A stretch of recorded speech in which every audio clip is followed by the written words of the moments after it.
Daily taste the daily. Telangana CM Revanth హస్తంలో ఏం చేస్తున్నారు? 3 రోజుల నుంచి ఢిల్లీ టూర్లో ఉన్న ముచ్చట్లేంటి? అంతా పైకి కనిపిస్తున్నది వినిపిస్తున్నదేనా, లేక అంతకు మించి ఇంకేదో జరుగుతోందా? ముఖ్యమంత్రి ఢిల్లీ వెళ్లడం కొత్త కాదు, పార్టీ పెద్దలు కేంద్ర మంత్రుల్ని కలవడమూ కొత్త కాదు. మరి ఇప్పుడే ఎందుకు ప్రత్యేకంగా చూస్తున్నారు, మాట్లాడుకుంటున్నారు? Let's watch. Football star Messi Hyderabad tour ముగిసిన వెంటనే సీఎం రేవంత్ రెడ్డి కూడా ఢిల్లీ పర్యటనకు వెళ్లిపోయారు. మ్యాచ్ చూడ్డానికి వచ్చిన కాంగ్రెస్ అగ్రనేత రాహుల్ గాంధీతో కలిసి ఉప్పల్ స్టేడియం నుంచే డైరెక్ట్గా ఢిల్లీ వెళ్లిపోయారు ముఖ్యమంత్రి. ఓట్ చోరీ అంటూ 14న అక్కడ రామ్లీలా మైదానంలో పార్టీ నిర్వహించిన నిరసన కార్యక్రమంలో పాల్గొన్నారు రేవంత్. పార్టీ ముఖ్యులతో కూడా భేటీ అయ్యారు. ఇక మంగళవారం నాడు సోనియా గాంధీ, 2 కేంద్ర మంత్రులతో కూడా సమావేశమయ్యారాయన. అంతవరకు బాగానే ఉన్నా సీఎం ఇన్ని రోజులు ఢిల్లీలో ఉండటం మీదనే రకరకాల అనుమానాలు, చర్చలు పెరుగుతున్నాయి. వాస్తవానికి సోమవారం ఉదయమే ఆయన హైదరాబాద్ తిరిగి వస్తారని అంతా భావించారు. కానీ రాకుండా హస్తినలోనే ఉండిపోయారు. ఆ రకంగా 3 రోజులు ఢిల్లీలో మకాం వేశారంటే ఏదో జరిగిపోతుందన్న గుసగుసలు వినిపిస్తున్నాయి. సీఎం ఢిల్లీ టూర్కు ముందే మాట్లాడిన పీసీసీ అధ్యక్షుడు మహేష్ గౌడ్ కేబినెట్ పునర్వ్యవస్థీకరణకు కసరత్తు జరుగుతుందని ప్రకటించారు. దీంతో ఆ విషయమై సీరియస్గా వర్కౌట్ చేయడం కోసమే ముఖ్యమంత్రి ఇన్నాళ్లు ఢిల్లీలో ఉన్నారా అన్నది ఒక క్వశ్చన్. అదే సమయంలో అనుబంధ అనుమానాలు కూడా ఉన్నాయి చాలామందికి. హైదరాబాద్ రవీంద్ర భారతిలో సోమవారం నాడు దివంగత గాయకుడు ఎస్పీ బాలసుబ్రహ్మణ్యం విగ్రహావిష్కరణ జరిగింది.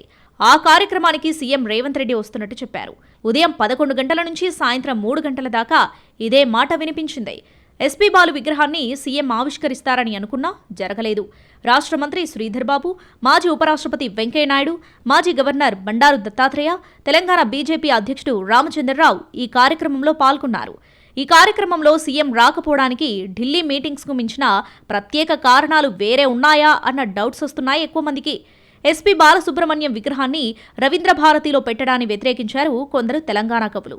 రాష్ట్ర గీతంగా ఉన్న జయ జయ హే తెలంగాణ పాటను అప్పట్లో పాడటానికి ఎస్పీబీ నిరాకరించారని, అలాంటి గాయకుడి విగ్రహం ఇక్కడెందుకంటూ పృథ్వీ లాంటి తెలంగాణ ఉద్యమకారులు అభ్యంతరం చెప్పారు. ఇది మెల్లిగా పెరిగి వివాదాస్పద స్థాయికి చేరుకుంది. అందుకే ఢిల్లీలో ఉన్న సీఎం రేవంత్ విగ్రహావిష్కరణకు డుమ్మా కొట్టారన్నది కొందరి విశ్లేషణ. సీఎం రావాలనుకుంటే అది పెద్ద విషయం కాదని, వివాదాస్పదమైన టైంలో ప్రోగ్రాంకు అటెండ్ అయి అనవసరంగా తలనొప్పి తెచ్చుకోవడం ఎందుకనుకున్నారో ఏమో.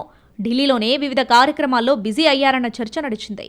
రాష్ట్ర ప్రభుత్వం తరఫున మంత్రి శ్రీధర్ బాబును పంపించి తాను మాత్రం కావాలనే ఢిల్లీలో పార్టీ పెద్దలు, కేంద్ర మంత్రులతో షెడ్యూల్ పెట్టుకున్నారని అనుమానించే వాళ్ళు సైతం ఉన్నారు. కారణం ఏదైనా మంగళవారం నాడు ఢిల్లీలో బిజీ స్కెడ్యూల్లోనే ఉన్నారు సీఎం.